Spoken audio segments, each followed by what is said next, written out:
Tiago, it's a pleasure to have you as my guest. Welcome to the J Curve.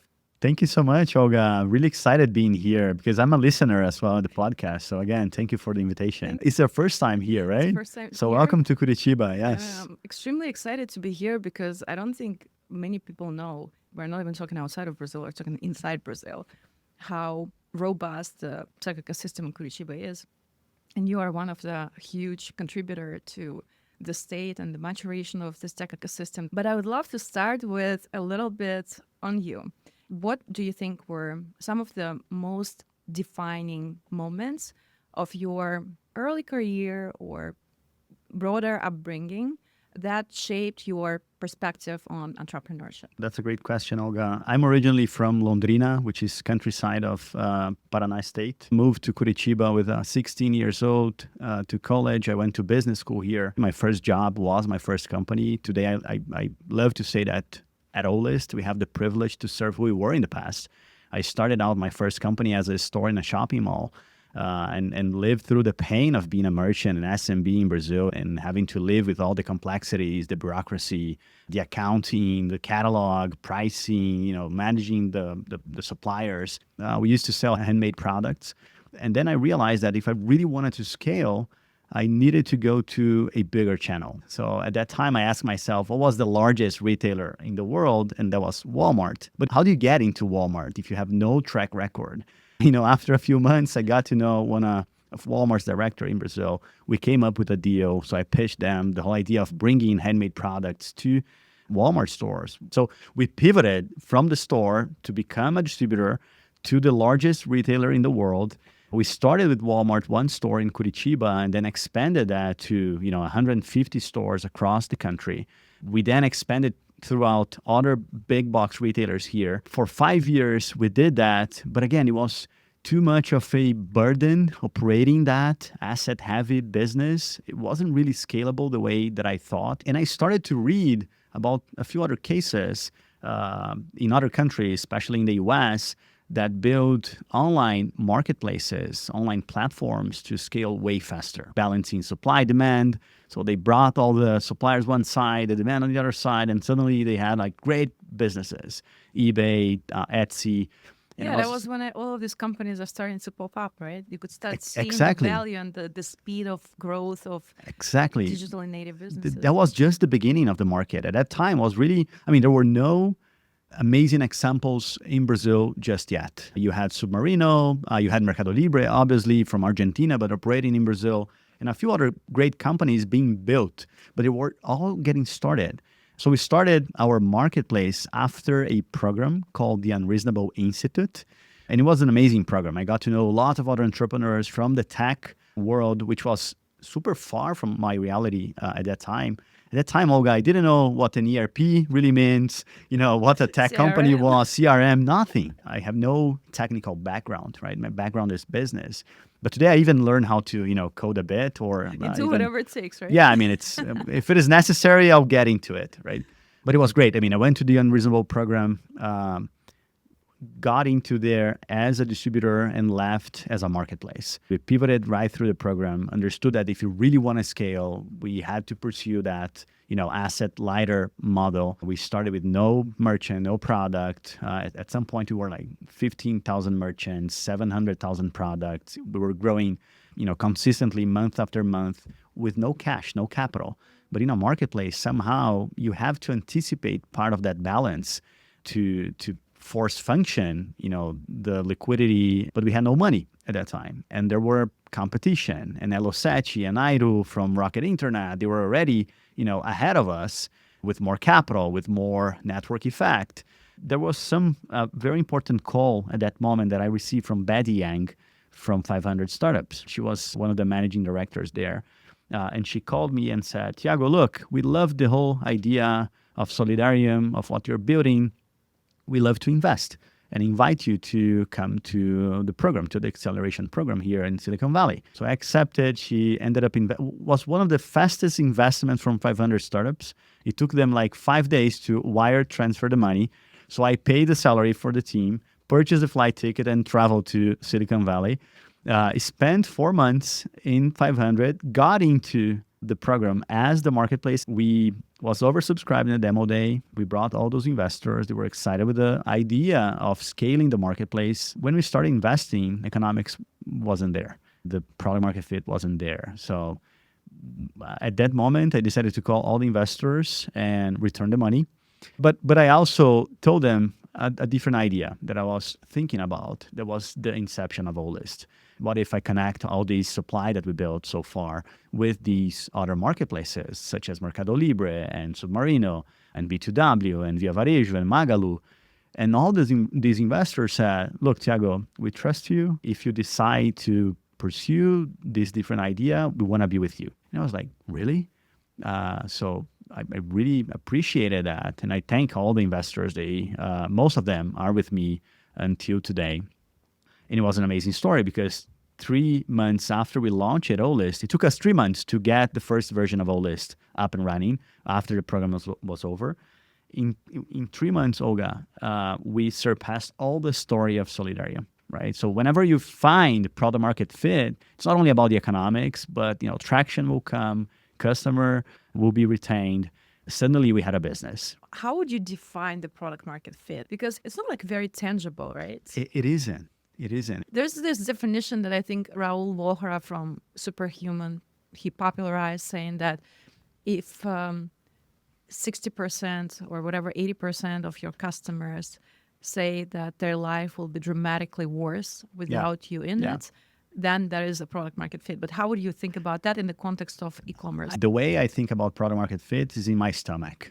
Because it is so tough when you don't have product market fit. You feel it in your stomach. It's painful. It's hard for you even to breathe. But to be very pragmatic, Olga, I think product market fit is all about retention. It's all about customers being able to use your product. They love your product. They tell a great story about your product. They can be critic about the product, but they cannot live without it. And I think this is really critical early on. The way you find product market fit is being super close to the customer, listening to them genuinely, right? Otherwise, it's just an impossible way for you to improve your product. And not being attached to something that you wrote in a business plan or a business model or an ideal, I think it's a great way for you to change whatever is necessary. And somehow, I think this is a characteristic, an element of our story. We're resilient enough to be able not to break in such a painful moments, but flexible enough to be able to change it whenever it's necessary. So how do you cultivate this? So first of all, how do you recognize or discriminate two scenarios? One scenario is when you just need to keep pushing and you'll get there eventually, as opposed to when you need to pivot, because I feel like there's a very delicate difference between those two. I think the best way is to focus on what really matters to the business and not on vanity metrics, for example. I mean, having views on my site or whatever, will that pay the bills? It won't. So it doesn't really matter. Profitability matters. Revenue matters. Having a great economics really matters, for example. So if you're looking to that, I think you're attached to what will sustain long-term value to your business. You mentioned something really interesting. You mentioned that you've been through so many pivots, but your investor base, it stayed by your side. Yeah. It is not very typical scenario in the world of startups, right? The investors' incentives and goals are not necessarily aligned. Yeah. Extra risk, like nobody wants to take it. So what do you think made your investors trust in you, and how did you cultivate those relationships? Yeah. Well, I think it's all about building relationship, and it takes a while. Almost all of our investors, they invested after we built relationship. So usually you spend 6 months, 1 year, getting to know them, interacting with them, understanding who will sit in the board or who will be closer to the company, and understanding if they can really add value to the business. The other thing is we have a philosophy of being extremely transparent, right? Extremely candid and transparent to what is really working, to what is not working. So I even have a story about we were growing extremely fast in the beginning, Olga, at Olist, right? Like 20, 25% on a weekly basis. So that crazy. We started as a monolith and the technology wasn't ready for such a scale. We haven't prepared or planned, such a scale. At the first year, we grew like 12x, second year, 8x, third year, 5x, and so on and so forth. So it's really that fast. But right in the second year of the business, we lost 80% of the revenue because we deadlocked the database. So everything stopped. We were planning a migration. That migration didn't happen. But the point is, we were fundraising our Series A at that moment. So imagine yourself having to fundraise Series A, and suddenly you lose 80% of your revenue. So what do you say to the investor? I said the truth. I mean, that's exactly what happened. So I remember calling the guys from Redpoint, so Manuel, Anderson, Rodrigo, and telling exactly what happened. And they were with us already because they participated in the seed round, and they were following the whole story. And they said literally exactly this: Tiago, we trust you. We're with you. We're going to help you go through that moment. So don't worry. And really, Olga, that was so important for me, because having them by my side in that moment, that was so tough. It was so important for us to surpass that. And then suddenly 3 months after that, we were back in the games, growing as fast as possible again, with a better product, with a better technology. And then when we look back 1 year after that, it was just a small blip in the whole story. It seems like you've been very consistent with selecting Yeah. good partners, not just like funders, but partners along the way. So what are the important things in partnership for you? Yeah, you must have a vision, right? Long-term vision that guide you with your principles, with your purpose.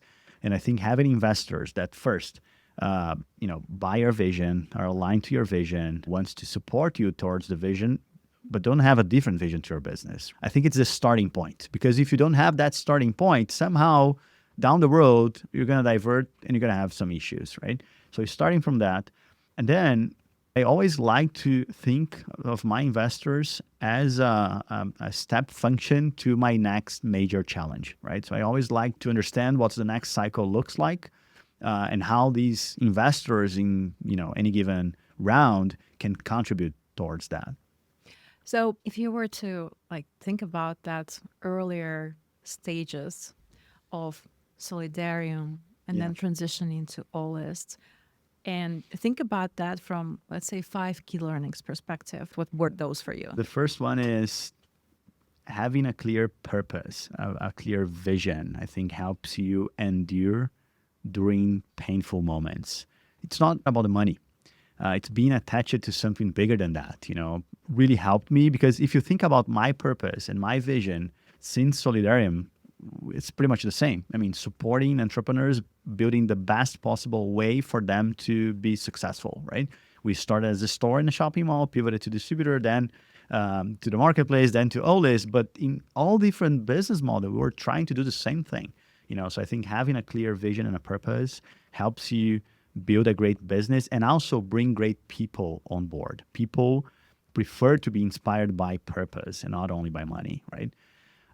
The second is being disciplined with your time. I think it took me too long to understand that my time is not someone else's time. It's like non-renewable resource. When Exactly. You think about it, right? It goes away. Finite. Yeah. It goes away, right? So it's not only about filling up your day with tons of meetings, but instead understanding, what is really meaningful to your business and going deeper on that.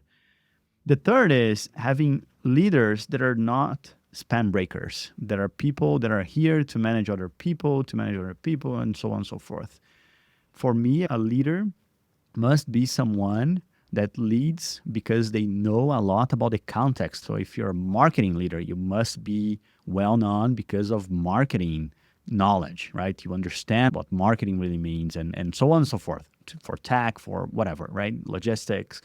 The other thing, the fourth, would be, I'm a solo founder. It also took me a while to understand that having great people by your side is the best possible way for you to scale yourself. I used to like to be in every single meeting, to participate on every decision. And I think that's the worst mistake you can possibly make as an entrepreneur, because it's impossible to scale, right?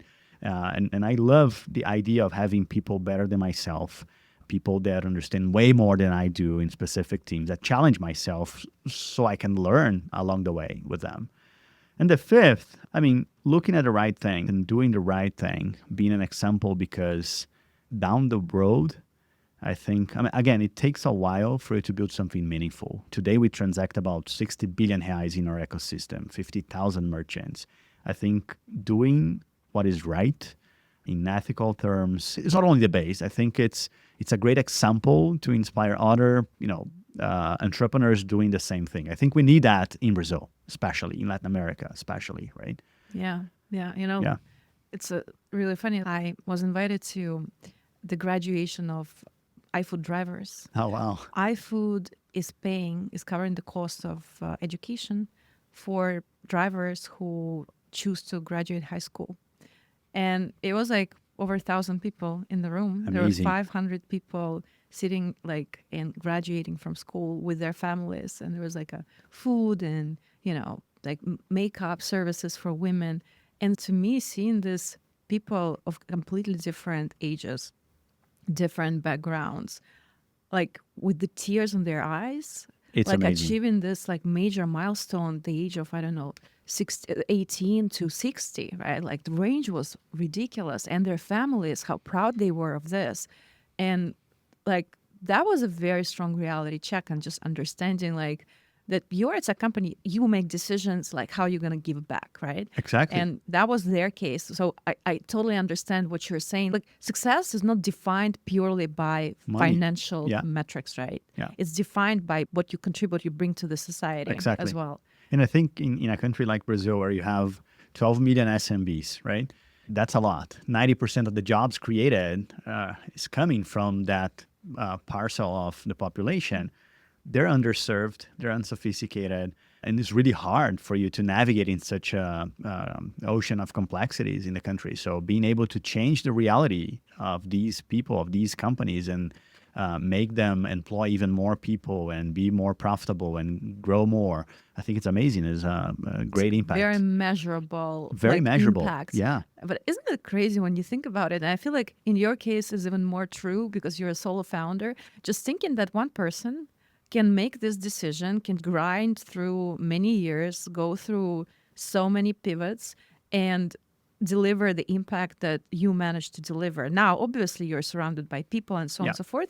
But it's crazy to think that it actually takes one person to make a decision and commit to the decision. It takes one step, right? At a time. At a time, and then not quitting, because that is really hard. I always like to see the changes and the pivots as a comma in the story instead of a period. And it was like, well, I think it's easier for me to continue instead of quitting here because it's been already 2 years, right? Or it's been already 6 years or 10 years already. And we pivoted right into Olist's story. We pivoted again. It was crazy, right? We raised the whole story, Olga. We raised 1.5 billion reais, right? That's 300 million US dollars, right? So thinking that after raising 150 million US dollars, having to pivot again, it's crazy because you think that you probably figured that out already, right? The business model and the market. But the market changes so much that it's important for you to continuously reading all the signs, understanding whatever needs to be done. Not to become an incumbent, right? Exactly. Because yes. that is like what kills companies is complacency when you think about it. Because once you hit a certain stage, for all of these different reasons, you choose to preserve status quo. And I think having that, what you said before, this like flexible, agile mentality and just like questioning if you're doing it right and pivoting without being afraid of who thinks what and, what people would say or, and communicating that correctly, I assume, because you have to communicate that to your board, right? Especially like when you had like an early stage board, that was one thing, It's but easier. now you have very different players on your cap table. We're going to talk about that. Was there, since we were talking about decisions, was there any specific decision, like strategic decision, that you remember you made in Olist early on that turned to be disproportionately important for Olist's success? Yeah. At some point of the story, we were 5 years down the road, right? We were growing, and we started Olist as a store within the marketplaces, right? We built our own store within every single marketplace. That store were formed by thousands of merchants. So we simplified the whole go-to marketplace experience in Brazil with that model. And it made a lot of sense because it was a blue ocean. Most of the businesses at that time were offline, needed to go online, didn't know how to do it, was super complex to understand the SLAs, the differences between marketplaces. So suddenly there was a model, there was a product that simplified all of that. So it made a ton of sense. But as the market evolved, we understood that also merchants' pain was way broader than just selling on a marketplace. They needed to move boxes around with a logistics partner. They needed to open their own online presence with an e-commerce platform. They needed to manage their inventory and accounting and receivables and payables with an ERP and customer relationships with CRM.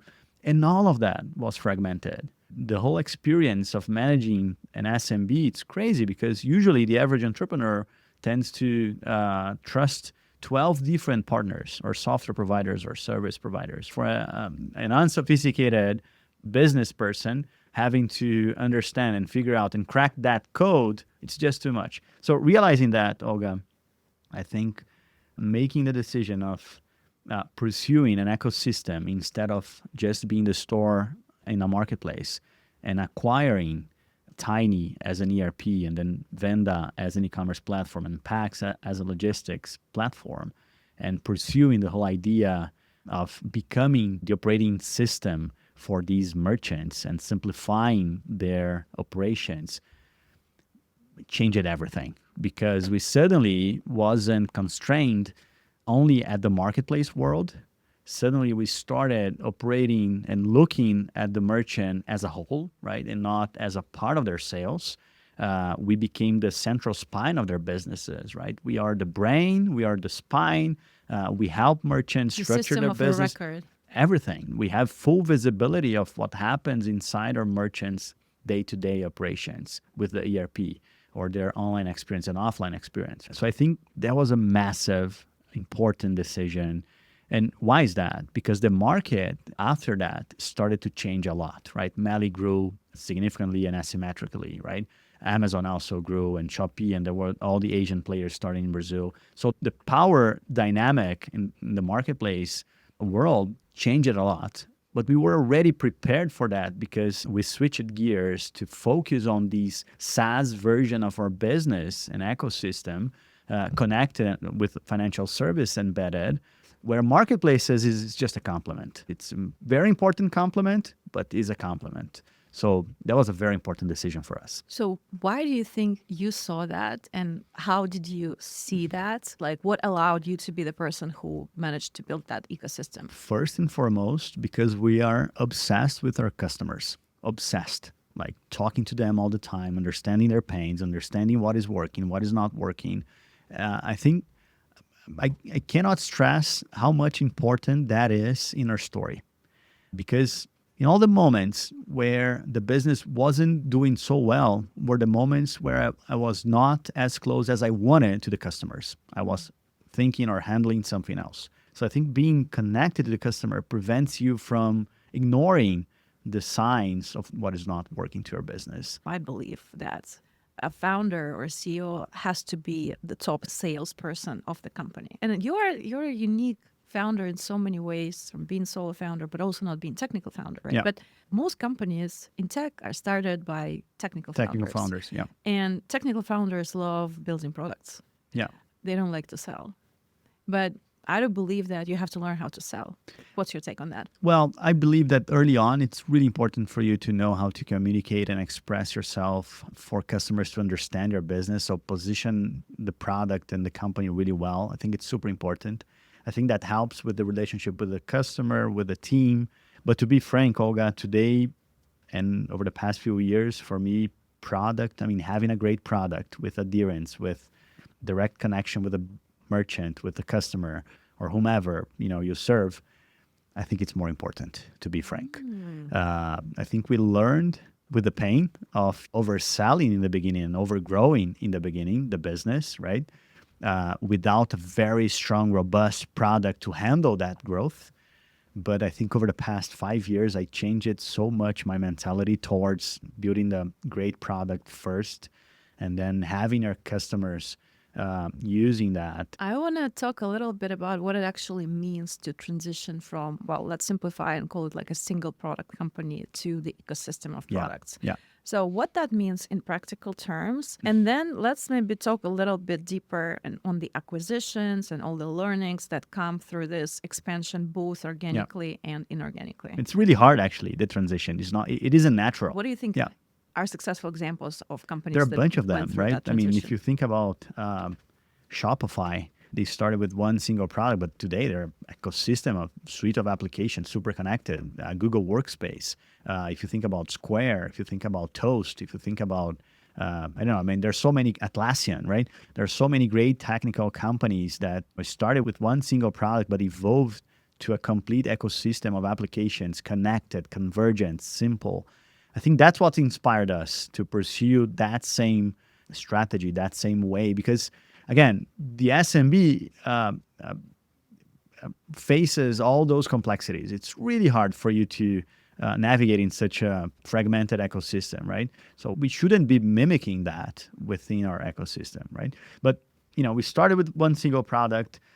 Being a single product is amazing, Olga, because all the functional areas, they serve one single product. Therefore, all the decisions are simpler. There is a direct connection with, probably one single ICP, right? It's straightforward. The challenge is if you want to expand and you have one great product, you have to foster and be able to nurture these innovation capacity to build products that start really small, and that is really hard. So if you don't separate that, if you don't create an environment where that new product can flourish within your product with some autonomy in the beginning, with some independence in the beginning, it's almost impossible to fight the inertia and to fight the status quo, because all the functional areas, the robust areas that you build for your great product, the original product, somehow has such a gravitational force that will prevent your new product to flourish. So what we did, well, we started one single product, single company, single product, very straightforward. Then we acquired all these different companies, and we went through a transition period, and we used to call it as a multi-company single product period. And especially because we couldn't capture the synergies on the application or user experience layer of the business. We integrated all the back office. We understood how each one of those products work. So we went deeply in the context of the ERP, the e-commerce platform, the logistics, but we couldn't connect them at that time. It took us 2.5 years almost. And then in 2024, we made a very important decision and transition towards a convergent ecosystem, becoming one single company again, one single vision, one single purpose, but multi-product. And then it's different because now we have a technical platform to converge with a single billing, single support, single sign-on. That is super important for you to build as a stack, to build new products already connected, right? Therefore, the intelligence is cross-product. The journey, the user journey is connected towards all these different products in one single way.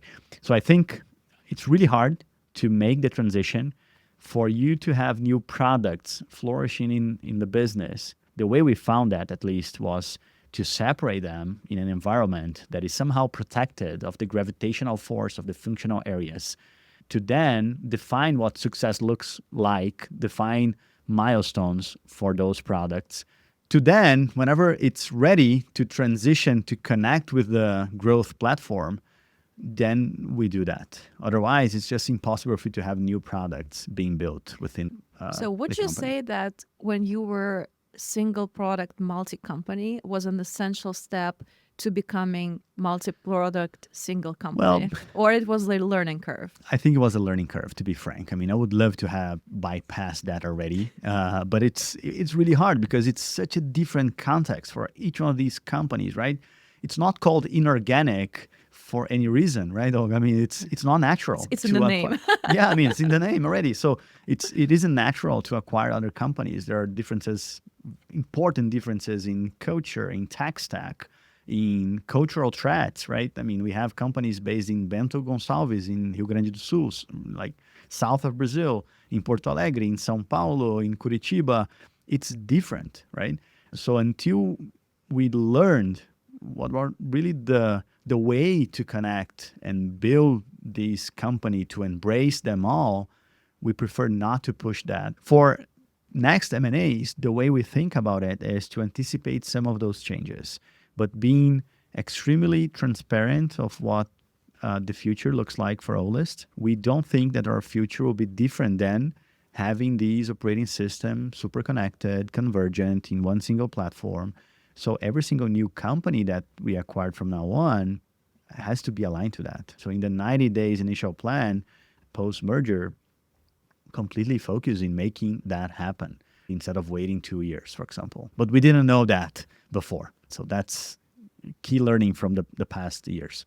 What was the hardest element of integration, you think, like across M&As, like the most difficult one? Well, there's so many, actually, right? I mean, making sure that you have an inspirational and learning role for the founders initially, super important. Making sure that they will have a significant role in what this new company will look like, because every single company after an M&A is a different company. So making sure that you understand that, because the way they used to manage the business before will change.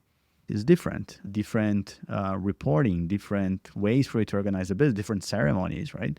Somehow you try to protect that initially, but then you don't capture the synergies, right? And then somehow you try to rush that, and then you break some of what really was working. And then, so understanding the balance, I think it's really important. I think one key learning is understanding the ICP, the customer, what is key for those customers about the product, what is critical. I think it's super important for you to understand where you should start in the product integration. But again, there are so many things that can possibly go wrong in M&As that is really tough. I mean, they go wrong most of the time. Most of right? the times, especially, it starts with the wrong deal structure. So for example, earnouts are very tricky, because if you want to speed up the pace towards capturing the synergy, you're changing the status quo. Status quo being, the way the company was being managed before, right? So if you change some of that, it's already different to deliver the results, right? So how much you want to change or keep it as it is to then generate the goals and results to beat the earnout goals, for example. I think it's really tricky.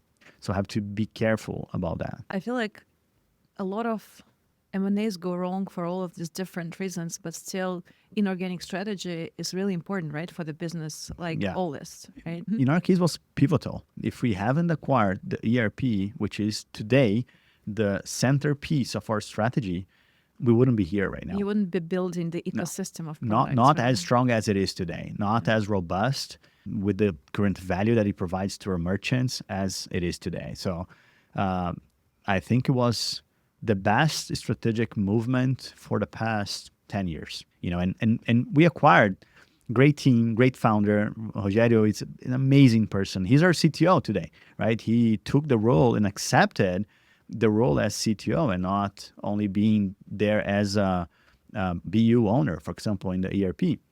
And it was super challenging, the whole transition for him, for us, but we made it. And I think it's amazing because now he's a true partner. He's an entrepreneur as a true partner. So I don't feel myself alone as a single entrepreneur anymore. We talk about the challenges. I think this is amazing. So again, it was a pivotal moment for Olist. I think a great portion of our success in the future will come from the M&As we made. And you already built the muscle, I think, which is very important 100%. because it's like very specific. What were the most high stress moments in Olist's journey? And I'll have to quote here. Was it when the platform went offline before your Series A? When police raided your office? Or was there another moment that tested you even more? Yeah. I love good stories. Yeah, I think all these stories were really, I mean, right now looking back, it's amazing to see how difficult it is to be an entrepreneur in Brazil. I mean, the first story I mentioned, we were raising Series A, so really stressful, really tough moment. I had no sight of, when things would be fixed. So having no visibility stressed me a lot. The second episode about the police, it's really funny because, we're a marketplace at Olist, right? We basically had a merchant that was somehow bypassing all the anti-fraud mechanisms to sell products that it couldn't. And suddenly police was in our door in a Monday morning. I was in a meeting and I was like, everyone, stop using the computer. It's police here. We want to see where the product is. I was like, which product? We don't have products here. No, you don't have products. Where's the servers? No, we don't have servers here. You're in the cloud. In the cloud, yeah. And at the end, we were talking with the police. Obviously, they understood the business, but it's really challenging because my mom was at the company at that day, and I was like really ashamed. What the hell is going on here? And my mom was like, "Gee, is it everything fine?" Because she knows me really well, and she knows that I would never do something like that. I think these two are already a great example of how tough it is to be an entrepreneur in Brazil. But every fundraising, it's also really stressful. Like it never been like super smooth and super fine. We always had to talk to a bunch of investors at that time. And the model that we started, Olist, it was a different model, right? We used to call it in Brazil a jabuticaba. There were no benchmark in the US. Right now, it's a different story, right? Because when we pivoted and become the operating system as a SaaS, financial service embedded, everyone loves it, Now you right? can explain it. Now I can explain it. There are a bunch of investors that are really into the vertical SaaS movement, with financial service embedded. But, it was really tough. I think Brazil is such a beautiful market where you can, like the financial services, you put it like on top of any. Yeah. I feel like a lot of U.S. investors, they don't really understand that in Brazil, pick your Yeah, it's vertical, crazy. pick your business, you have to put some form of fintech application to it. And this is like represents an enormous opportunity, right? It's a huge tailwind for many industries, for e-commerce, right? Well, for our industry, it's crazy. Do you know what is the main pain our merchants declare that they have? Access to capital. Having access to credit and capital, it's really hard in Brazil. If you're a great company, if you're a mid-size enterprise level company, you have access to credit. But if you're a small company in Brazil, you don't, right? So it's about receivables, about credits, about managing your financials correctly. So financial services is definitely a massive opportunity for any ERP, any SaaS, any company building something meaningful that transact somehow a decent volume in Brazil. It seems like the intersection of ERP and financial services is becoming extremely attractive on to this everyone. specific market. Yeah. I hear about it all the time, most recently.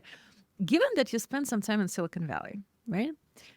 What do you think are the traits of Brazilian entrepreneurs that differentiate them from Silicon Valley counterparts? I think the main characteristics is what I mentioned before, being flexible enough and resilient enough not to break. I think Brazilians have to live in such a turmoil, such a fluid ecosystem, interest rates, inflation, competition, obviously, it's growing. Lots of other entrepreneurs from abroad also coming to Brazil because of the opportunity, right? So it's changing. It's a very dynamic ecosystem here. So I think being able to navigate in that ecosystem, considering all these variables, I think it's what differentiate, a Brazilian entrepreneur from the rest of the world. I also think that Brazilians are very creative in the necessity, in the opportunity. They always find a way. And I think this is very beautiful, actually, to see. We have lots of customers that build out their businesses out of necessity that became like great companies, like meaningful companies in their regions, in their categories. It's so interesting. There's another thing, right? There's no pure SaaS in Brazil. True. There's no such thing. There's a big service component because the market is like an infrastructure and blah, blah, blah, blah, blah, but it represents an enormous opportunity. But I also think that, especially in the world when products are becoming commodities, the differentiation is actually on the distribution side and on the service side, on like operator side, on the execution side. And I think this is like a major shift that is actually happening globally. Yeah. Like once in a lifetime, not only in Latin America, but all over the world.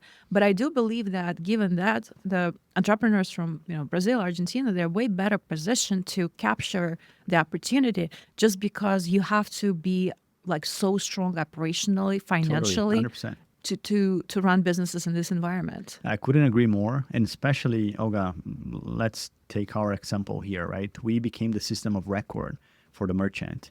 Now it's a matter of building the intelligence layer on top of that. And if you think about what is going on with the world right now, right, with all the capability of building intelligent products on top of system of records with proprietary data, I think that is key if you want to build like a very successful story, very successful product. And it's even better if you think about the challenges that the SMBs face on a daily basis. In my view, in the next 10 years, there won't be any SMB without system to help them make the day-to-day decisions, whether to allocate the inventory in channel A or B, or price the product or whatever, right? And then I think we'll see that happening. We'll lead that way. But it's another example of how much of the ecosystem is changing. The ecosystem is changing, but let's put this in perspective. So when you think about what is changing, what are the biggest tailwinds that you see from macro, from technology, especially AI perspective, that you think will lead to continuous this robust growth of the ecosystem? And also, if you could just like, in a very kind of large paintbrushes, talk about the key ecosystematic changes that happened since you started up until now. When we started back in 2006, right? When I started the store in a shopping mall, the market was pretty much offline. There were no e-commerce pretty much in Brazil, no great examples of tech startups. The tech stack wasn't available. It was mostly on-premise. So that significantly changed over the next few years as we started. I think there was a massive uptick through the pandemics, obviously, right? So e-commerce, not only in Brazil, but through the world, I think went to the roof. So we were able to see a glimpse of the future with the pandemic, of what the future looks like in lots of different categories. And that reshaped the way the buyer behaves in each one of these categories. So that was a massive macro change in Brazil also, but also in other countries. The way the average merchant or the average SMB looked before the pandemic to building an online presence, and through the pandemic and after the pandemic changed it dramatically as well. Before, they were super skeptical. After that, it was like survival mode. So I better be connected and building a hybrid business, both online and offline, because we have to endure, right? So that was massive changes that happened to the market. Also, when we started, there were no capital available in Brazil. There were like 3 different investment firms doing investment here, mostly early on, no VCs doing Series C and beyond. So there was a shortage in terms of capital. Right now, I mean, look at how much that changed over time, right? You also have lots of funds doing early on investments here, but also later stages, right? Series C, D, E, international investors looking at Latin America. So I think that is very important. If we look back, most of the ecosystem of startups was comprised in São Paulo. Right now, if you look at Curitiba, if you look at Florianópolis, Belo Horizonte, and a bunch of other cities, you have great companies, unicorn companies being formed in all these different regions. In Curitiba, we have 3 unicorns, right? Ebanks, Olist, Madeira, and a bunch of other great companies, Contabilizei, Pipefy, that are coming and growing significantly. So I think the market is completely different right now, Olga. If you think about the whole mobile evolution and right now the whole AI revolution, right? I think these will definitely reshape our industry, but also lots of other industries. If you think about how e-commerce or commerce is done right now, it's through interfaces, right? You have to interact with some interface, click and wait and then pay. And if you think about the future with all the agents being by your side, helping you throughout your day, you actually don't need to interact with any interface anymore. Commerce could happen in the back end. So I think there are so many changes coming, Olga, but I'm really excited with that. Really excited. On AI specifically, if you were to think about the long-term trends and changes that AI is bringing in the industry, what do you think are those? Yeah, I think it's really hard today because it's changing so much and so fast. So whatever vision I think I paint here probably is like too far or too short. We'll try to release the episode soon. Exactly. But in my view, again, the whole UX, UI that we're used today, the whole burden that a merchant or a company bringing to my perspective, to my world, to my vertical, right?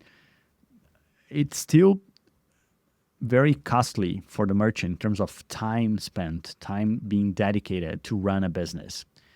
Today, what defines a human being is having a brain that helps you build thoughts and then you make your decisions on a daily basis, right? If you think about a business, it doesn't think about itself. It depends on a person, an entrepreneur, to make decisions on behalf of the business, right? We believe that in the future, the business will have a brain, will think about it, will actually make decisions on behalf of the shareholder, on behalf of the entrepreneur on a daily basis and help the entrepreneur to be, better, right? To be more profitable, to optimize for growth or margin or whatever, right? So I think that will be the future of businesses. And hopefully we're building that brain. We're building that way to help our merchants making the best day-to-day decisions. So with respect to that future, what are some of the products or initiatives that you are irrationally excited about? Yeah, I've been using a lot of these different tools, and it's really interesting how much your productivity changes whenever you have these agents by your side working on your behalf. So I do have my own assistant, Mari. Mari's my gatekeeper. I mean, I love, having her as a way to make me more productive, but also having all these agents and other types of assistants helping you throughout your day in all different tasks, from planning the trip to understanding how to raise kids. I have 2 kids. So I like to talk not only with my therapist, but also with AI on, what are the challenges and how can I overcome them? And it's amazing, Olga, how credible and how great these advices are. So I'm super excited of reshaping my life and my day to day and being like super powered by these agents and these different forces. I have 3 kids and I'm treating ChatGPT as my personal Exactly. psychotherapist. Like it's amazing. It's Like I love amazing, having right? conversations with And I used to bring almost everything to ChatGPT, and I use the Pro model and all different models to test And now them. they just released $400 assistant. Have you seen that? Yes, I've been testing this is that. going to be like Super, pretty amazing. incredible. Yeah. So would you say that, let's say, AI, the democratization of AI would have any impact on the competitive landscape between independent sellers and the platforms? Definitely, yes. I think marketplaces, for example, already democratized the internet for sellers, right? I think AI can be an accelerator for that because somehow it is still difficult for you to access all these online space because, again, there's a burden, right? There is catalog, there is pricing, there is operations. There are so many different tasks, manual tasks that you have to perform on a daily basis in order to access that space that somehow AI can accelerate, can be a catalyst towards that world. So today, e-commerce in Brazil represents 15% of total commerce. Again, it's not that much. How big is the market, like It's total like market? 2 trillion reais, right? So it's huge market, and only And e-commerce 15% only of that. 15%. Only 15, right? When you compare to US or China or UK or other developed markets, we're still on baby steps. The reason for that is complexity. It takes time for you to build, and somehow sophistication for you to build your way into that world. So I think that's AI, Olga, will reshape that. It's a catalyst. It's actually pretty interesting to think about that from the perspective that Olists have been around for a while, right? 10 years this year. So we're 10 years turning celebration. 10 years. Oh my God. Yeah. Big, Already. big company. But when you think about all of this, like underlying waves and opportunities and tailwinds that AI is bringing, the most value will be created in the future. Yeah. Like it's not created just yet, 100%. even purely from the market penetration perspective. Both on market penetration to reach more merchants and bring more customers to this new world, but also in product development, right? There are so many elements of these ecosystem that we're building, for example, that can be touched and unleashed with AI right now. And that's what excites us the most, improving the models that we have, all the algorithms that support our merchant, the pricing algorithm, the inventory algorithm. There are so many elements that can be supercharged by AI right now. And that is really exciting. I want to talk a little bit about fundraising and exits and IPO. And yeah, do you think you're such a right person to ask this question because you've been dealing with different types of investors locally, globally? What do you think international investors still get wrong about opportunity in Brazil? I think that's a great question. Brazil is such a unique market because it's big. It has some strong characteristics internally. Therefore, most of the companies, they were built internally. And I think that most of the investors still see Brazil formed by companies that are still focused within Brazil. And I think that is not the true anymore. Brazil is building global cases. And I mentioned some of them, right? Pipefly is one, but VTEX is another one, WellHub is another one. There are so many great companies building their way out Brazil and globally, strong cases like really Nubank, right? References to the market. And I think this is just the beginning. If you ask me if Olist at some point will do that, yes, I think it makes total sense in terms of go-to-market. Makes total sense for us to see these other countries where there is the same pain for the merchant, right? Living through the complexities, and there are a bunch of them. In Middle East, in Europe, in North America, in Latin America especially, right? I think it's a misconception that is changing somehow. How do you navigate the different priorities of different types of investors on your cap table? You have like early stage VCs, you have growth stage VCs, like later stage institutional investors. Like, how do you cater to their interests and different priorities while simultaneously staying aligned with your North Star? Well, my role is to continue to operate the business and focus on what really matters to the business. And they all have vested interest into the business, right? Obviously, they have their fiduciary duty with their own investors, but they're all really most interested in the success of the business. So first and foremost is to deliver what I promised, right? So making sure that we have great forecasts. And I think we've been learning a lot over the past few years with all the shifts that we made in the business, and that somehow impact the predictability ratio of the business, right? And I think that is one of the main characteristics that the investor also expects from ourselves.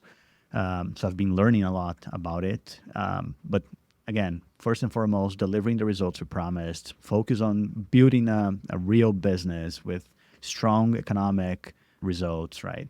Both on the CAC to payback, on LTV CAC, on all the economic elements of what success really looks like. And then bringing them closer to the business, but not that much close that, not to the kitchen. not the kitchen, that impact the To way the you living cook, room. right? You don't want that because you want to listen to them, you want to digest what they said, but you want to manage your business with your management team, right? I think that is key. What is the role of a board in a high growth company from your perspective? Definitely to challenge in a way that you build unity. So it's not to challenge to build distortion or noise or, political different views. It's not about that. I think the board must challenge the entrepreneur, the company, the management team for you to, seek more, for you to challenge yourself and, deliver even better results. But always in a way to find unity at some point, because having a board that is descendant or somehow thinking about different goals or objectives, I think prevents the company from being more consistent. Luckily, we always had like a great board. We changed the board over time. I think that is also very important, Olga. The initial, Board composition is different than the one that we have right now. And that is important. So changing the board over time, it's very difficult because you have to have tough conversations with people that you really like. people that you really admire. But they're no longer relevant for the stage of the company. Exactly, and especially for the next stage of the company, because I think that is a very important role for the board, is looking ahead. It's helping you shape your business, looking ahead to the future and anticipate part of the movements that are necessary for you to get there. So a board member that started with you early on may not be the best person to help you out in the next cycle, right? So making sure that you're constantly reviewing the composition of your board, it's super important. What would be your top 3 tips to founders in terms of thinking through the board composition, the board dynamics, and also like building a high-performing board overall? I think having people that, first of all, complement you. Second, people that challenges you, that has no political interest in position themselves well to the board, to other board members. I think that doesn't add any value, right? So people that truly provide their opinion, this is very important. And third, having board members that are aligned to your vision, to your purpose, I think it's essential because they are directors of the business as well. They're board members. They represent the business. You must trust them, and they must believe in what you believe, right? I would also add, Olga, that building trust takes time. So building relationship up front with the board member, pretty much as you did with the investors before adding them to the cap table. What really happens is, you rush the fundraise process, you bring investors that bring the best possible deal terms, and then they define the person that will sit in your board. And I think that is definitely not the way to do it. Obviously, if you're in a position where cash is super limited, and at some point we didn't have that time, but we always preferred to stick with the principles of, having great people that will add value instead of just, a person with a check size that is larger than the neighbor. I would never optimize a round for the valuation or the largest check. Would never do that. We were talking with one of your investors, board members, Paolo Passoni, about the exits and IPO strategy and just in general exit strategy. And I think it's a good topic to discuss with you because you're 10 years, right? Yeah. Company. So you kind of start thinking a little bit about the exits from the investor's perspective, especially earlier ones. They need to, it's fun to still 10 plus 1 plus 1. So from your perspective, how do you think about exits? And I'm not even saying that you need to exit tomorrow, but as a venture-backed company, how does exit strategy or approach to exit come into play in your long-term thinking? So our vision and our strategy aims to build a company with optionality, meaning that we want to hold the future in our hands. And the best way for you to do that is having a great business, right? With great economics, with, growing, serving our customer really well positioned, right? And I think it takes time. So we don't want to rush that. Even though we are turning 10 years right now, it feels that we're just getting started. When you think about like Mercado Libre, right? Mercado Libre went public at less than 1 billion. Like you look at the company right now, it's $100 billion company and still growing. And we were just talking about all of this AI. It's a 20 plus year company as well. It's still so growing it like takes 30%. time for you to build. Exactly. This is what I tell my board, my base of investors. I'm in here for the marathon. I'm indeed training for marathon, right? And I think personal and professional are very much aligned. I follow you now. on Instagram. And I think this is really important. We're not here for the 100 meters sprint. It takes a while for you to build the foundational aspects of a really successful business. It takes time for you to do that. And I think now with more maturity, right? I mean, it's been 20 years as an entrepreneur from the beginning of Solidarium, the store, until now. So it's not... like that things will happen. It's definitely not. But right now, with maturity, with capital, with a great team, with a great product, with customer, with volume, we have the best positioning that we could possibly have in the whole history to build meaningful things. So for me, exit is a consequence of having optionality. So building optionality, it's what really matters. How do you do that technically? So I think, first of all, building a product that your customers love in a vertical, in a sector that your customers truly see you as the winner, as the go-to place. It takes time to do that. We're not even the winners in the market right now. We're aiming for that. We're building for that. We believe that we'll become the massive winners in our market. But it takes time for you to build that. That's first and foremost. Second, I think it's really hard for you to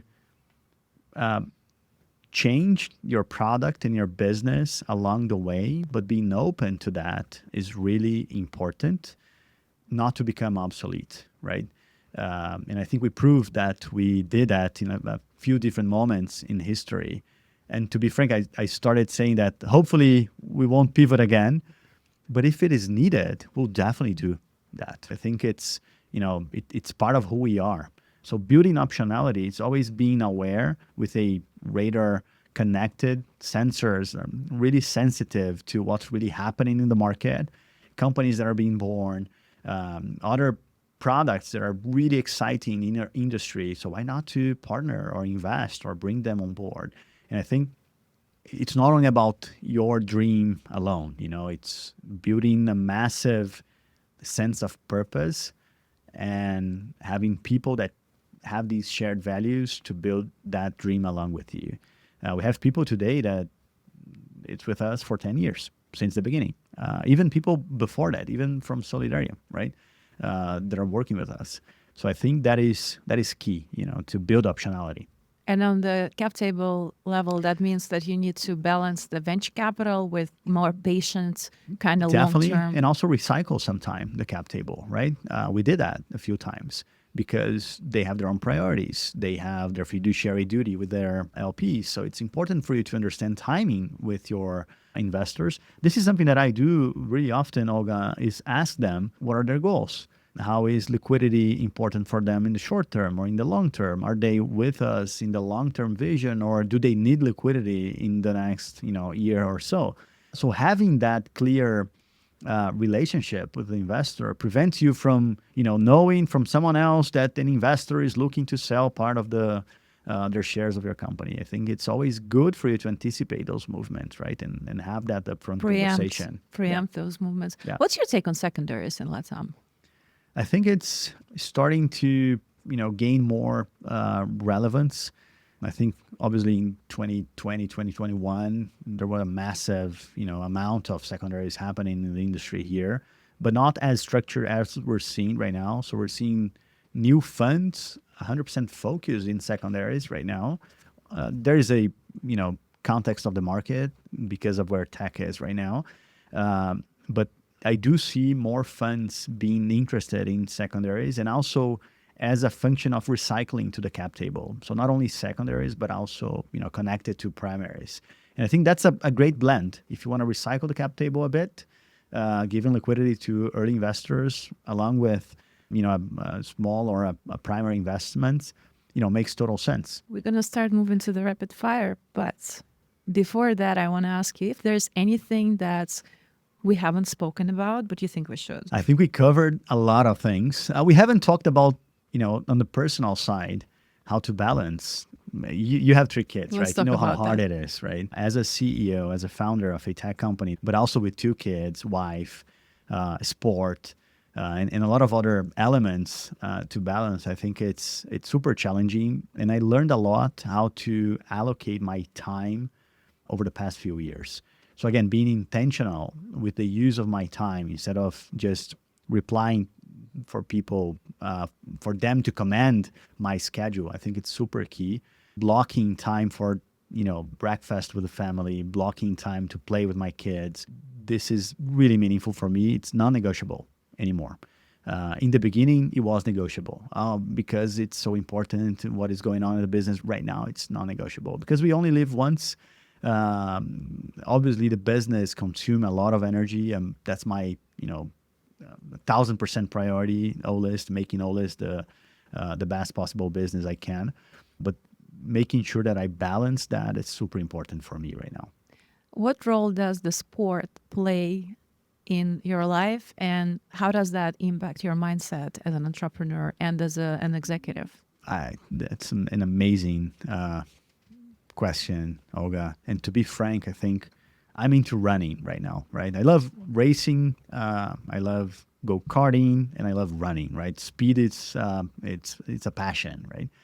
I think there are three pillars in a great life: performance in sports and exercises, sleeping well, and eating well. These are three pillars that I've been somehow trying to balance and connect and deeply change it the way my productivity really means to me right now.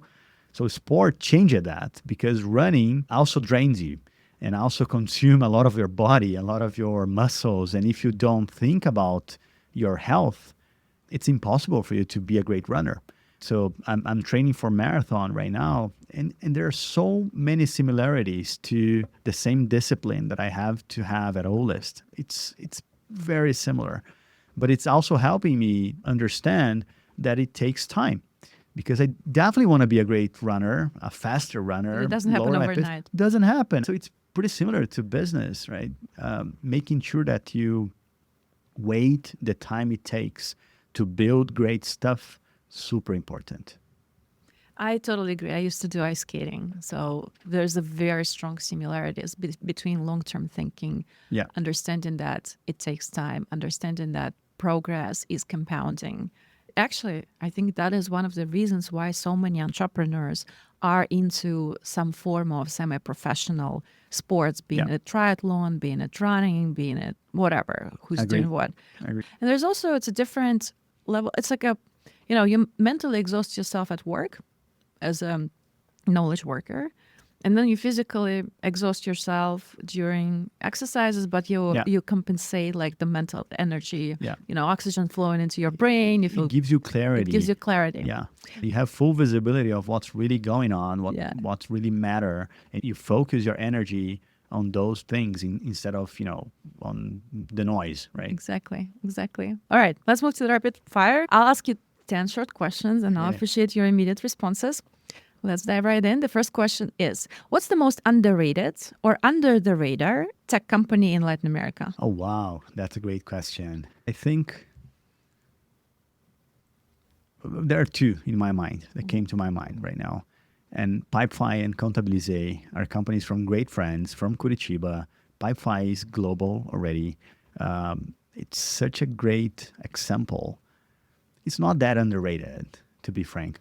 What is the popular entrepreneurial advice you strongly disagree with? Investment is a success metric. It isn't, right? Like how much money you raised? Yeah, I mean, it's not success. Success is building a great product. It's being tied to your customers, listening to them, building products for them. And then investment is a catalyst to either anticipate your path towards success or your path towards the wall. I love it. If you had to bet on one emerging trend shaping e-commerce in LATAM, what would it be? I think the connection between offline and online it's a massive opportunity. So the POS, the experience in the offline retail, because of how much of the offline is still offline and not online. So building that connection, I bet that will be massively important in the market in the next few years. What's a founder trait you believe is underrated but critical for success? Resilience. I think it's, people really looks at, the technicality, how sophisticated the school you were formed, your experience in your career. But really, I mean, no school train you to understand how to deal with frustration or, how to surpass or overcome a super painful moment in your life. And really, if you're building entrepreneurial story, you go through painful moments. You have lots of frustration. So managing your ego with that, super important. What's the smartest pivot you've ever seen a startup make? The smartest pivot. Wow. Well, You are the king of pivots in LATAM. I won't say that Olist was, but I would definitely say that, pivoting from the marketplace store to becoming the full stack operating system, it was super important for us. It changed my life. It changed, lots of people's lives in LATAM as well. Yeah. What's a problem in the Brazilian startup ecosystem that no one is talking about? I think still the bridge between early and late stage, Capital. Olga, it's still a challenge in Latam. I think we have a very vivid earlier stage market with capped liquidity on the later stage because where the market is right now, and therefore most of the funds in late stage, they're still waiting for liquidity. I think we have a challenge in liquidity because of that at this point. Even though we're seeing lots of liquidity events happening right now. So I think it's getting traction, and hopefully we'll see that change over the next few years. Yeah. If you weren't building Olist, what problem would you be solving instead? Somehow I think sport would be connected to that problem. Now running and looking at how, for example, retail is structured around running in Brazil. Oh my God, it's so much of the 90s. It's pretty much you go to the store and then you try the shoes and then you buy the shoes and that's it. But it makes no sense because there are like running clubs, there are recovery clubs, there are the retail. So blending and connecting all of that, what Strava is doing is amazing, right? But connecting all of that tech with the community, with retail, I think it's something that I find very interesting. What's one question you wish people asked you more often? What's my purpose in life? Why am I doing this? I think people really ask me what they seem success means for me. Being branded as a unicorn, as a person or a company that raised, along with my team, $300 million US. For me, that is not success, really, Olga. Success is, building what I am building and changing the reality of the entrepreneurs that we serve. What's a habit or routine that has had the biggest impact on your productivity? Running. Yeah, that's for sure. I mean, I do workout 7 days a week. Every single day, I do some workout, either to the gym or running. And I think running changed the way I see discipline, the way I allocate my time, the way I structured my diet, my sleep, the way I prioritize my time with my kids as well. What's one of your life principles that you want to pass to your children? Respect, honesty, ethics. I mean, being a person that can sleep really well at night because I'm passing along a positive example to others. I think it's, what I really love my kids to have. Tiago, thank you so much for this inspirational conversation and such a beautiful leadership example. And thank you for your willingness to share, because I know how busy you are building an empire, contributing to the ecosystem. Thank you for your time. Thank you so much. It was great to be here.